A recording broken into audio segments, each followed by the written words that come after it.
Ujian akhir semester Mojayadi NIM 2.410.101.028 pengantar ekonomi. Isu makroekonomi, pengangguran. Data Badan Pusat Statistik RI Mei tahun 2025. Angka pengangguran Februari tahun 2025 sebanyak 7,28 juta orang. Sepanjang Februari 24 sampai Februari 25, terjadi penyerapan tenaga kerja sebanyak 3,59 juta orang. Angka pengangguran yang terbilang masih tinggi menunjukkan bahwa pemerintahan masih punya banyak PR, banyak upaya yang sudah dilakukan dan masih perlu optimalisasi. Menteri Keuangan Ibu Sri Mulyani Agustus tahun 2024 menyatakan 21,3 juta lapangan kerja telah tercipta. September tahun 2024 realisasi investasi buka 7 juta lapangan kerja. Menurut Kementerian Investasi Oktober tahun 2024 realisasi investasi serap 13,8 juta lebih pekerja. Dalam rangka menciptakan lapangan kerja, untuk mengurangi angka pengangguran dan meningkatkan kesejahteraan masyarakat telah dilakukan banyak upaya di berbagai segmen. Angka pengangguran 7,28 juta dari BPS ini menjadi PR yang terus berusaha untuk dituntaskan. Penyerapan tenaga kerja terbanyak di bidang pertanian, perdagangan dan industri pengolahan. Terdapat banyak opportunity di lapangan usaha seperti pertambangan, real estate, dan lainnya yang berpotensi bisa dimaksimalkan. Dengan mempersiapkan skill pencari kerja sesuai dengan yang dibutuhkan oleh tiap bidang usaha yang penyerapan tenaga kerjanya belum optimal, sedangkan mayoritas penduduk yang bekerja berpendidikan SD, untuk pendidikan lulusan diploma dan sarjana mengalami kenaikan tetapi tidak cukup signifikan. Terlihat bahwa dengan latar belakang pendidikan para pencari kerja banyak lowongan kerja yang mereka tidak sesuai kualifikasi. Untuk itu pendidikan menjadi salah satu faktor penting dalam mengurangi angka pengangguran.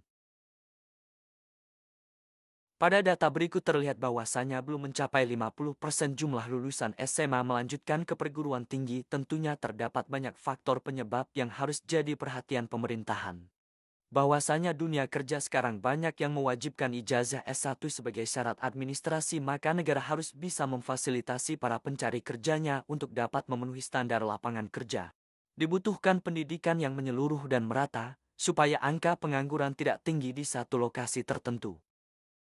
Saat angka pengangguran tinggi, perekonomian mengalami dampak negatif, salah satunya adalah menurunnya daya beli masyarakat.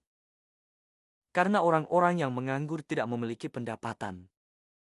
Daya beli menurun, bisnis juga bisa terdampak karena total produksi jadi ikut menurun karena penurunan permintaan atas barang dan jasa.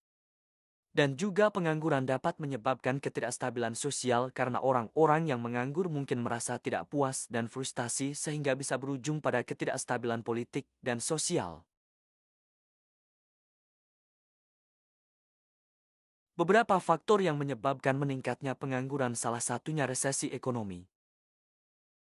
Resesi ekonomi terjadi ketika pertumbuhan ekonomi melambat. Saat resesi, perusahaan seringkali mengurangi produksi perusahaannya dan memangkas pekerjanya.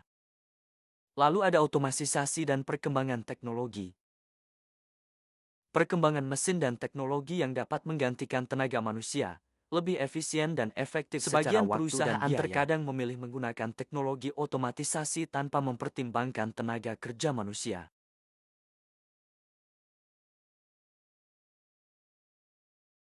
Kesimpulan dan saran: tingkat pendidikan masyarakat yang masih rendah, sehingga lapangan usaha yang bisa dimasuki menjadi terbatas. Dan kompetensi masyarakat tidak sesuai dengan kualifikasi yang dibutuhkan dunia kerja.